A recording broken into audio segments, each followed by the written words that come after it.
بسم اللہ الرحمن الرحیم۔ نجف کا ایک طالب علم یتیم تھا، ایک مدرسے میں بڑا ہوا، ڈیلی جاتا تھا حرم امیر المومنین میں۔ کھانسی کا مرض تھا، اسے بہت کھانستا تھا، زخم تھا اس کے سینے میں۔ کہتا ایک دفعہ صبح صبح امیر المومنین کی زیارت کر کے جب واپس مدرسے کی طرف آ رہا تھا تو مدرسے کے ساتھ میں کوئی گھر تھا، میرا توجہ نہیں تھی میری، اچانک دیکھا کہ ایک جوان لڑکی اس گھر کے اندر گئی۔ کہتا ایسے ہی اتفاقاً میری نگاہ اس کے چہرے پہ پڑ گئی۔ اب جوان آدمی، فارسی میں کہتا ایک نگاہ نہ صد نگاہ، ایک نگاہ نہیں 100 نگاہ اس کا عاشق ہو گیا۔ اب زیارت پہ جا رہا ہے، اس کو مزہ نہیں آ رہا، ایک دن 2 دن بے چین۔ اب کیونکہ نیک تھا، ڈیلی جا رہا ہے امیر المومنین کے حرم میں کہ مولا جوان ہوں، شادی کے قابل ہوں، شادی کرنی ہے تو اسی خاتون سے۔ مدرسے آیا، اپنے استاد کو بولا۔ اب کسی چیز کا اچھا لگنا، پسند آنا یہ بری بات نہیں ہے، لیکن اس چیز کے حصول کے لیے میں نے حلال راستہ اختیار کرنا ہے، حرام راستہ نہیں اختیار کرنا۔ اس نے کہا کیا کروں؟ ادب کا راستہ یہ ہے کیونکہ یتیم ہوں، استاد نے بڑا کیا، اپنے استاد کو بولو کہ قبلہ فلاں ہمسائے کی کوئی خاتون ہے، مجھے اچھی لگی ہے، آپ جا کے معلوم کریں اور میرے لیے آپ رشتہ مانگنے جائیں۔ تو استاد نے کہا ٹھیک ہے جوان، کوئی بات نہیں، میں رشتہ مانگنے جاتا ہوں۔ یہ ہے حلال طریقہ۔ حرام طریقہ کیا ہے کہ جوان سیدھا فیس بک پہ چلا جائے کہ ماما اور چاچا کو کیوں بھیجوں جب فیس بک ہے تو، سیدھا خود چیٹ کرنا شروع کر دے، میسج کرنا شروع کر دے، پوئٹری بھیجنا شروع کر دے اور ٹوٹے ہوئے دلوں اور تیر سے بھرے ہوئے دلوں کی تصویریں بھیجنا شروع کر دیں۔ کسی لڑکی سے پوچھا کہ آپ جب اتنا بیزار ہو اس لڑکے سے تو شادی کیوں کی؟ کہ مولانا خط لکھتا تھا، اگر تم کہو تو ستارے توڑ کے تمہارے علم آسمان سے۔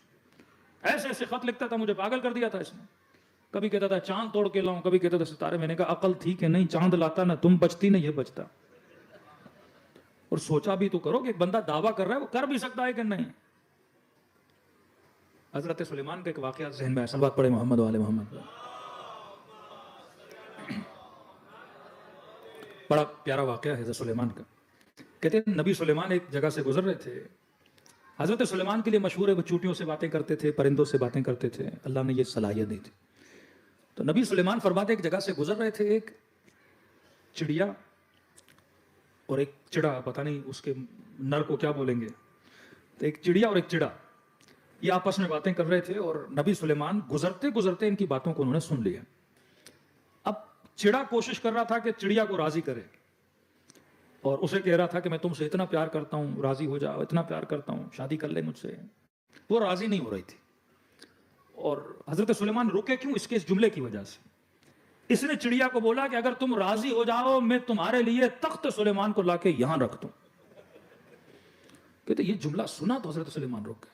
اسے کہا ادھر آؤ، کہ اپنی اوقات دیکھ، اپنی حیثیت دیکھ، اپنا وزن دیکھ، اپنا قد دیکھ، اپنا جسم دیکھ، تو میرا تخت اٹھائے گا؟ کوئی آدمی جھوٹ بھی بولتا ہے تو کوئی تھوڑا، اردو میں ہم بولتے ہیں نا چھوڑو بندہ ہوتا ہے، کہ کوئی چھوڑتا بھی ہے تو کوئی اتنی چھوڑ، میرا تخت لے کر آئے گا؟ تو کہنے لگا نبی سلیمان آپ بھی جانتے ہیں کہ عاشق کی ملامت نہیں کرتے۔ جو آدمی عاشق ہوتا ہے اس کی کیسی ملامت؟ وہ بول دیتا ہے عشق میں بول رہا ہوں، چھوڑ رہا ہوں ایسے۔ عربی میں شاید العاشق لا یلام اس نے بولا تھا کہ عاشق کی ملامت نہیں ہوتی نبی سلیمان، میں ایسے عشق میں بولے جا رہا ہوں، آپ کو بھی پتا ہے میں نہیں لا سکتا۔ اب یہ جملہ حضرت سلیمان کو اور اچھا لگا کہ عاشق کی ملامت نہیں ہوتی، وہ بول دیتے اپنے عشق میں چاند بھی لاؤں گا، سورو اپنے ہوش و حواس میں نہیں ہوتا۔ تو نبی سلیمان کو اس میں پیار آیا، تو حضرت سلیمان نے چڑیا کو بلایا کہ جب اتنی چھوڑ بھی رہا ہے تو راضی کیوں نہیں ہوتی؟ جب میرے تخت کو لانے کی باتیں کر رہا ہے تو راضی ہو جا۔ میرے چھٹے امام فرماتے ہیں چڑیا نے ایک بات کی جس کے بعد سے حضرت سلیمان 3 دن تک روتے رہے۔ فرمایا نبی سلیمان انہو مقر، یہ جو کہہ رہا ہے، انہو مدعی، یہ جو کہہ رہا ہے یہ دعویٰ کر رہا ہے، جو مجھ سے محبت کی باتیں کرتا ہے یہ دعویٰ کر رہا ہے، حقیقت میں مجھ سے محبت نہیں کرتا. کہا یہی باتیں میں نے اس سے کئی اور چڑیاؤں سے سنی ہیں. یہ سب کو بولتا ہے میں سلیمان کا تخت لا کے کھڑا کر دوں. کہتے ہیں اس جملے نے حضرت سلیمان کو جھنجھوڑا کہ یہ مدعی ہے. کیا کر رہا ہے؟ دعویٰ کر رہا ہے. امام سے پوچھا کیوں حضرت سلیمان 3 دن تک اپنے محل سے نہیں نکلے؟ کہ سلیمان اس لیے رو رہے تھے کہ جب میں بولتا ہوں کہ خدا میں تیرا بندہ ہوں تو کیا واقعاً میں تیرا بندہ ہوں یا بندگی کا دعویٰ کر رہا؟ یہ بولنا کہنا شیعہ تو علی ابن ابی طالب میں علی کا شیعہ ہوں، کیا واقعاً میں ہوں یا میں صرف چھوڑ رہا ہوں کہ مولا میں آپ کا شیعہ ہوں؟ کہ جب میں زیارت عاشورہ پڑھتا ہوں بے ابی انت و امی، مولا میرے ماں باپ آپ پہ فدا ہو جائے، کیا واقعاً میں فدا کر پاؤں گا یا صرف میں دعویٰ کر رہا ہوں؟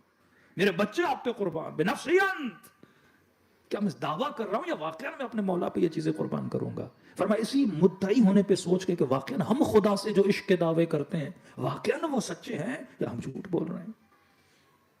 اس نجف کے جوان نے صحیح راستہ انتخاب کیا. استاد کیا اس کا رشتہ لینے. اس نے پوچھا لڑکا کیا کرتا ہے؟ کہ یتیم ہے میں نے پالا ہے بڑا کیا. کہ وہی جو کھانستا رہتا ہے؟ کہاں وہی. کہ نہیں، ایک تو غریب ہے دوسرا بیمار ہے، میں اپنی بیٹی نہیں دوں گا. استاد آیا کہ بیٹا اب ظاہر ہے اس کی بیٹی ہے، اختیار باپ کو ہے، نہیں دے رہا. اس نے کہا استاد میں نے دیکھا ہے میں جی نہیں پاؤں گا. کہ طالب علم ہو. کہ کیوں نہیں دے رہا؟ کہ کہہ رہا غریب ہو اور بیمار ہو. سیدھا مدرسے سے نکلا امیر المومنین کے حرم میں کیا کہنے لگا مولا غریب ہوں تو میرا کیا قصور، بیمار ہوں تو میرا کیا قصور. مولا میں کسی چیز کو پسند کر رہا ہوں مجھے کیوں نہیں مل رہی؟ ہم مجھے کہتے ہم نہیں دیتے، مجھے غربت کا تانا تو نہ دیتے، مجھے بیماری کا تانا تو نہ دیتے. کہتا ہے کئی دنوں تک صحن حرم امیر المومنین میں روتا رہا. اتنے میں ایک شخص میرے سامنے سے گزرا. کہ جوان کیوں رو رہے ہو؟ میں نے کہا کوئی حاجت ہے؟ کہ جن کو حاجت ہوتی ہے وہ اپنے وقت کے امام کو بلاتے ہیں. کہ کیسے بلاؤں؟ کہ جا مسجد سہلا یا مسجد کوفہ 40 شب بدھ امام زمانہ سے التجا کر. کہتا ہے غریب طالب علم تھا، میں نے 40 شب بدھ روزہ رکھتا تھا اور مسجد میں جاتا تھا، نماز امام زمانہ پڑھتا تھا اور امام کو بلاتا تھا. کہتا ہے جب آخری شب بدھ آئی بے انتہا سردی کا موسم، غربت اتنی تھی، تھوڑی سی چائے روٹی کے 2 ٹکڑے لے کے مسجد گیا. اب کہتا ہے جب کھانستا تھا تو کھانسی اتنی شدید تھی میرے منہ سے خون آتا تھا. مسجد میں بیٹھوں کھانسوں تو خون آئے، مسجد نجس ہو جائے. جب بھی کھانسی آتی اس سردی میں مسجد سے باہر جاتا، قلی کرتا، پھر آتا مسجد میں. افطاری کا وقت قریب تھا. عربوں میں رسم ہے کہ جب کوئی عرب سفرے پہ بیٹھتا ہے تو اگر کوئی مہمان آ جائے تو عیب مانا جاتا ہے آپ مہمان کو دعوت نہ دیں سفرے پہ بٹھانے کے لیے. کہتا روٹی کا ٹکڑا تھا، چائے کا 1 ہی کپ تھا، بھوک شدید لگی ہے، آخری شب بدھ ہے، اس امید سے بیٹھا ہوں کہ امام کی زیارت نصیب ہوگی. کہتا اتنے میں دیکھا ایک سید بزرگوار مسجد سے داخل ہوئے. میں نے کہا برا لگتا ہے، سید ہے، بزرگوار ہے، عالم ہے اور دعوت نہ دوں. میں نے کوئی بات نہیں، اللہ مالک ہے، آج کھانا ایسے دیتا ہوں میں پانی سے افطار کر لوں گا. کہتا ہے ان کو کہا کہ تشریف لائیے. وہ سید سفرے پہ بیٹھے. میں نے کہا بسم اللہ. روٹی کا نہیں میں نے کھانا نہیں کھانا. میں نے کہا چائے پیجئے. انہوں نے کہا نہیں ہمیں چائے پینے کی عادت نہیں ہے. یا اکثر ملتا ہے کہ ہم ان فضولیات سے دور ہیں، لیکن اگر تم اصرار کر رہے ہو تو تمہاری خاطر ہم تھوڑا سا پی لیتے ہیں. کہتا اس نے اتنا پیا کہ صرف ان کے ہونٹ اس چائے کے پانی کے ساتھ مس ہوئے اور کپ رکھا اور مجھے کہا کہ پی، تجھے روزہ ہے. کہتا میں نے پھر وہی چائے کا کپ جس سے ان کے ہونٹ مس ہوئے میں نے تھوڑی گھونٹ لیا. کہا کہ جوان یہاں کیوں بیٹھے ہو؟ کہ اپنے مولا کے انتظار میں بیٹھا ہوں. کہ کیا چاہیے تجھے مولا سے؟ کہا کچھ حاجتیں ہیں. کہ بتا کون سی حاجتیں ہیں؟ کہا ایک تو غریب ہوں اور کسی نے مجھے غربت کا تانا دیا ہے. فرمایا امیری تمہارے لیے بہتر نہیں، مصلحت ہے کہ تو غریب رہے. امیر ہوگا تو اہل بیت سے دور ہو جائے گا. تیری دوسری خواہش تھی کہ تیری اس لڑکی سے شادی ہو جائے. کہ ہم دعا کرتے ہیں کہ تیری شادی ہو جائے. اور تیری تیسری خواہش تھی کہ تو بیمار ہے، تو کھانستا بہت ہے، اللہ نے تجھے شفا دے دی ہے. کہ یہ کہہ کر وہ اٹھ کے چلے گئے. چند دنوں کے بعد متوجہ ہوا کہ ان کو میری 2 اور خواہشوں کا پتہ کیسے چلا. وہیں متوجہ ہوا کہیں یہ میرا امام زمانہ تو نہیں تھا. کہتے اب جب نظروں سے اوجھل ہوئے اور وہ چہرہ جسے میں نے دیکھا تھا، اتنی مجھے محبت ہو گئی اس چہرے سے کہ وہ جو چہرہ دیکھا تھا اب وہ میں بھول گیا. اب کہنے لگا کہ پروردگارہ تینوں خواہشیں نہیں چاہیے، بس دوبارہ یہ چہرہ مجھے دکھا دے.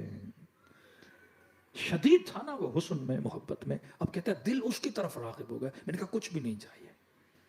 کہتا ہے سیدھا حرم امیر المومنین میں گیا، اتنا رویا کہ مولا آئے بھی میں نے پہچانا نہیں، میرے ساتھ بیٹھے میں نے پہچانا نہیں. پتا ہوتا ہاتھوں کا بوسہ لیتا، چہرے کا بوسہ لیتا. کہتا مولا اپنے ساتھ مجھے لے جائیے. کس دنیا کو لے کر بیٹھا تھا، اور امام تھے، امام سے امام کو نہیں مانگا. کہتا ہے حرم امیر المومنین سے روتا ہوا واپس آ رہا تھا. میں نے اتنے میں محسوس کیا کہ جوان تیری کھانسی کو کیا ہوا. کہتا محسوس کیا کہ مجھے تو کب کی شفا مل گئی. شفا اسی چائے میں تھی جس سے امام نے اپنے ہونٹوں کو مس کیا تھا. کہتا اپنے حجرے میں گیا، زار و قطار رونے لگا کہ اللہ دوبارہ زیارت کرا، اللہ دوبارہ زیارت کرا. اتنے میں حجرے کے دروازے پہ دستک ہوئی. دروازہ کھولا، ایک بوڑھا شخص میرا نام لیا کہ فلاں. کہاں فلاں؟ کہا کہ تم کھانس نہیں رہے.